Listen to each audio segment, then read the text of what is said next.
A paz do Senhor Jesus, meus irmãos, a todos. Como houve uma votação, sobre a questão do próximo tema do vídeo, então vamos fazer esse vídeo sobre o mistério das 8 aspersões que o sumo sacerdote fazia no tabernáculo. Então, para iniciarmos, vamos lá para o texto-alvo, que se encontra em Levítico 16, do verso 14 ao verso 17, e vai dizer o seguinte: Arão tomará do sangue do novilho e com o seu dedo aspergirá sobre a frente do propiciatório e diante do propiciatório aspergirá 7 vezes do sangue com o dedo. Depois imolará o bode da oferta pelo pecado, que será para o povo, e trará o seu sangue para dentro do véu, que é o Santo dos Santos, e fará com que seu sangue, como fez com o sangue do novilho, aspergi-lo-á no propiciatório e também diante dele. Assim farás expiação pelo santuário, por causa dos pecados dos filhos de Israel, das suas transgressões e de todos os seus pecados. Da mesma sorte fará pela tenda da congregação, que está com eles no meio das suas impurezas. Nenhum homem estará na tenda da congregação quando ele entrar para fazer propiciação no santuário, até que ele saia depois de feita a expiação por si mesmo, e pela sua casa, e por toda a congregação de Israel. Então, primeiramente, você vai ver que Deus está falando para Moisés que o sangue deve ser, primeiramente, oferecido o sangue do novilho, e depois o sangue do bode, nas mesmas proporções do ato. Esse sangue era levado por Arão dentro do Santo dos Santos, era aspergido uma vez na frente do propiciatório e mais 7 vezes no propiciatório. Então, a tradição judaica vai dizer algo tremendo, que o sumo sacerdote, quando entrava para oferecer esse sangue, ele chegava de frente à Arca da Aliança, da presença de Deus, e ele pegava o dedo, sobre o recipiente e aspergia uma vez para cima e dizia uma vez. Depois ele aspergia mais 7 vezes para baixo e dizia uma vez e 1, uma vez e 2, uma vez e 3 e nessa sequência até chegar uma vez e 7 para que não houvesse erro.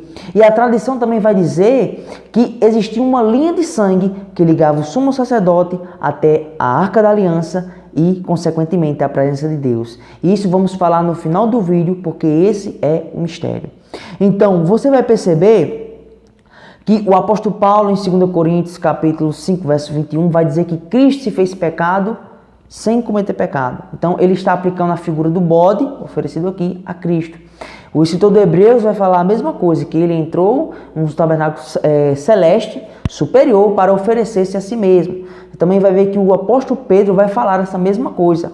Então, partindo disso e compreendendo essas figuras, vamos agora para Gênesis 15, no verso 15, na verdade no verso 13, para lermos aqui sobre o que é que vai acontecer no futuro, Deus falando com Abraão, tá bom? Então vai dizer o seguinte, no verso 13. Então lhe foi dito o seguinte: sabe com certeza que a tua terra, a tua posteridade, Abraão, será peregrina em terra alheia e será reduzida à escravidão e será afligida por 400 anos.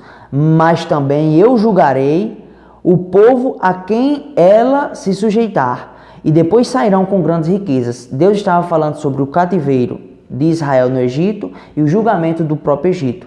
Ele vai dizer o seguinte: na 4ª geração tornarão para aqui, porque não se encheu ainda a medida da iniquidade dos amorreus. Então veja bem, Deus está tratando o pecado dos amorreus, a sua iniquidade, como um líquido que vai enchendo um recipiente de Deus.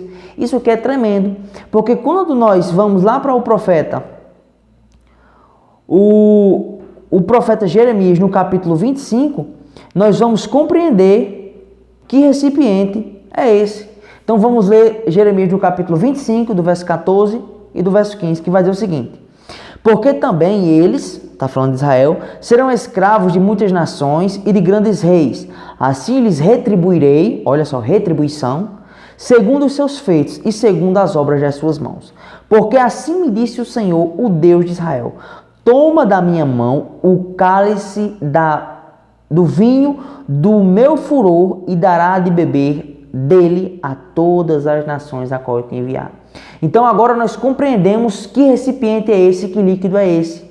O recipiente que Deus armazena o pecado dos homens, a sua iniquidade, é uma espécie de taça ou um cálice, e esse líquido é um vinho da ira de Deus. Claro que isso aqui é uma tipologia espiritual, né? Mas quando nós vamos aplicá-la aqui em Apocalipse 15, olha o que é que o texto vai dizer. Nós vamos ler aqui Apocalipse 15, verso 1 e alguns outros versos.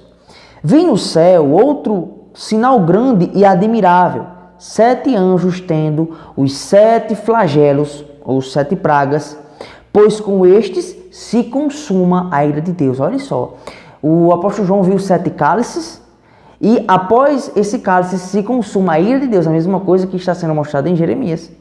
Então, mais à frente, no verso 5 vai dizer o seguinte: depois dessas coisas, olhei e abriu-se no céu o santuário do tabernáculo do testemunho. É a mesma figura que está sendo falada em Levítico 16. E os 7 anjos que tinham 7 flagelos saíram do santuário, vestidos de linho puro e resplandecente e cingidos ao peito com cinto de ouro. Então, um dos 4 seres viventes deu aos 7 anjos 7 taças de ouro, cheias da cólera de Deus, que vive pelos séculos dos séculos. O santuário se encheu de fumaça, procedente da glória de Deus e do seu poder, e ninguém podia penetrar o santuário enquanto não se cumprissem os 7 flagelos dos 7 anjos. Agora, irmãos, voltando para o primeiro texto, em Levítico 16, onde você vai ver que o sumo sacerdote pegava esse sangue desse touro e depois desse bode e levava para dentro do Santo dos Santos. E ali ele aspergia uma vez para cima, na frente do propiciatório, e mais 7 vezes no propiciatório. Você vai ver uma figura tremenda, porque a tradição, como eu já disse, ela diz que o sacerdote ele aspergia uma vez para cima e as 7 vezes para baixo, em um ato que fazia uma linha que ligava o sumo sacerdote, a presença de Deus e o propiciatório. Então, olha que coisa tremenda. Da mesma forma que o sangue de Cristo foi oferecido a Deus, assim como diz o escritor de Hebreus, que ele se ofereceu a si mesmo, num tabernáculo superior. E esse sangue foi oferecido a Deus.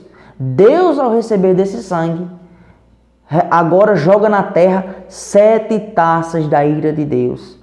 Então você percebe que o mesmo sangue que é oferecido a Deus, quando o sumo sacerdote aspergia esse sangue para cima, você vai ver que Deus agora recapitula a ira dele em 7 taças, as 7 aspersões que também purificavam, agora estão sendo derramadas na terra para purificar toda a terra. Isso é chamada de os 7 cálices do vinho do furor da ira de Deus. Então você percebe que as 8 aspersões não eram somente 7. 7 eram as aspersões que eram feitas para baixo e no próprio propiciatório. Mas antes dessas 7 existia uma aspersão feita para cima, que era essa primeira aspersão na frente do propiciatório, na frente da Arca da Aliança. Então, da mesma forma que o sangue ligava o sumo sacerdote a Deus, assim Cristo, pelo seu sangue, nos uniu a Deus, fazendo um caminho pelo seu próprio sangue. E da mesma forma que Cristo levou esse sangue a Deus, ele vai derramar esses 7 cálices como forma de sua ira na terra. O sumo sacerdote aspergia para cima e Cristo agora está no seu segundo ato, aspergindo esse sangue na terra. Primeiramente, nós sabemos que se aplica diretamente às aplicações dos apóstolos, a essas 7 aspersões que simbolizam a purificação da igreja. Mas também, em outra aplicação espiritual, nós temos os 7 cálices sendo feitos de sangue da ira de Deus. Então, meus irmãos, este é o mistério das 8 aspersões. A aspersão que é feita aos céus e a aspersão que é feita na terra. Fiquem na paz do Senhor Jesus Cristo. Se você gostou desse vídeo, curta, compartilhe. Amém.